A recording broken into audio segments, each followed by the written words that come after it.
please, girl. Australian group instead of a... Hi guys. Thanks. Thank you everyone for attending our press conference. I'll start with the first question and we'll go into the room. So off to a final, very tense semi. Just talk us through that match break tiebreaker.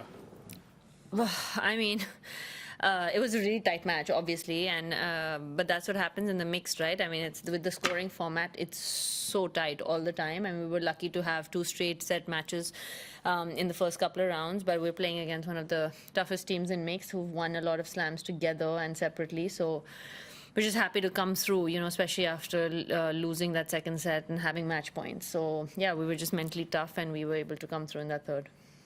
We'll go to questions in the room. Thanks. Can you talk about your approach to this tournament? Are there any nerves before coming to matches? Are there any? How do you see it versus any other tournament?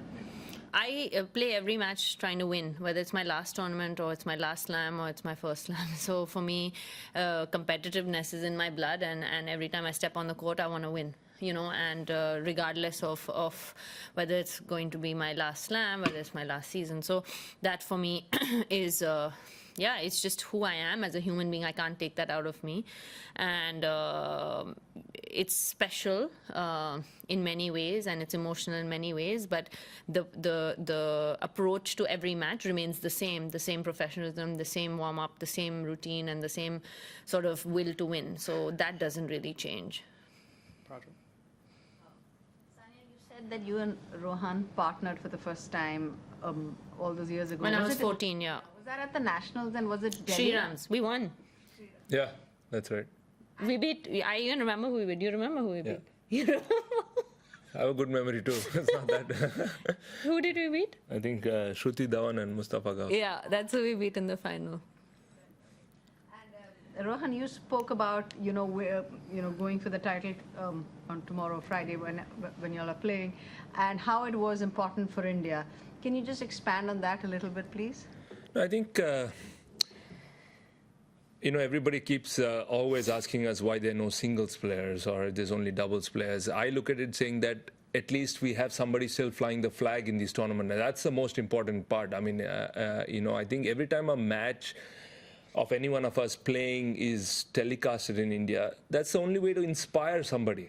I mean, any sport, I think if you're watching and you see your countrymen participate in that sport, that is the true inspiration. That is when it doesn't matter whether it's singles, doubles, mixed doubles, anything. I think in any sport, I think people come out, and support us for, so many years. It's been fantastic support. And it's amazing that, we also get energy from that. So every time, I feel we are playing and somebody watching gets inspired. I know Sania has been doing this for such a long time, and, so many girls have, picked up tennis, thanks to Sania's tremendous career. And every time, it just, even that 1%, if it increases, I think it's a big win for the country. Diego from Tennis Brazil. If possible, in the finals, there is a big chance you guys play against the Brazilian players who have been playing really well since the Cup, even play against the Aussies. Just would like your expectations for the final, and if possible, to talk about particularly for the Brazilian partners, please. I actually don't look at the draw, so I had no idea we were playing them. I just go match by match, and we're playing semis now. Yeah, okay. I literally have no idea. So yeah, I mean, who is it? Stefani and Matos. Yeah, I mean, they're obviously great players. Stefani is someone who's coming back from a big injury, I think, but she's been a great player. She was one of the best doubles player before she got hurt with her knee, and honestly, I just want to enjoy what we did today. I don't really want to think about it, and I think we're in a good position to sit back and have some dinner and watch that match tonight. And I'd rather be in this position than be playing second night match. So we're really happy to be in the final, and whoever we play, a final is a final of a Grand Slam, and we're going to play our hearts out and hopefully, sorry, but try and come on the better side. Thank you. So, Rohan, Sanya said that her approach is very similar regardless of first, last, and this kind of thing. But I'm wondering if you feel any particular pressure or responsibility given that you're partnering her for this big event.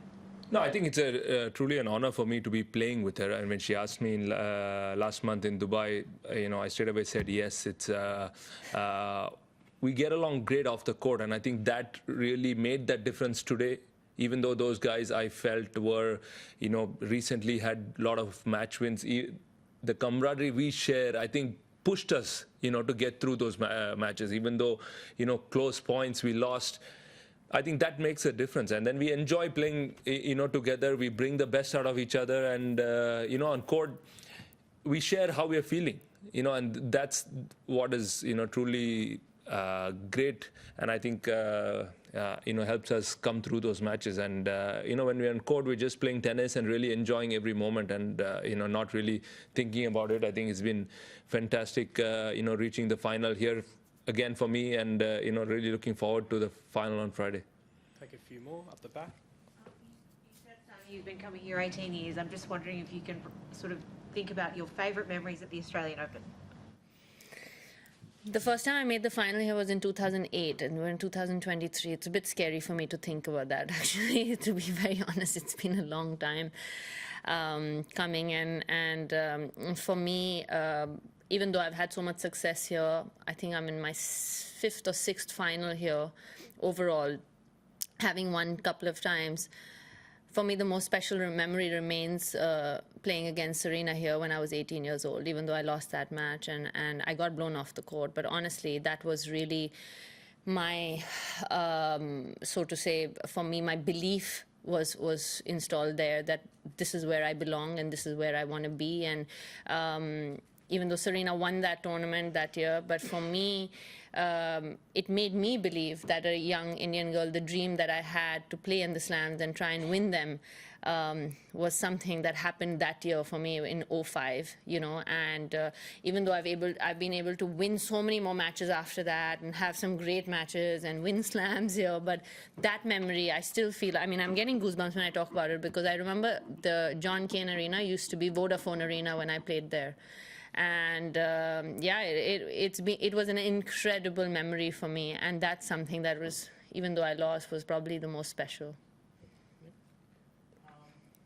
Just a couple of hours ago, rights for the women's IPL have been announced, and teams have been sold for somewhere around 5,000 crores, which is a massive step for women's cricket and women's sport in India.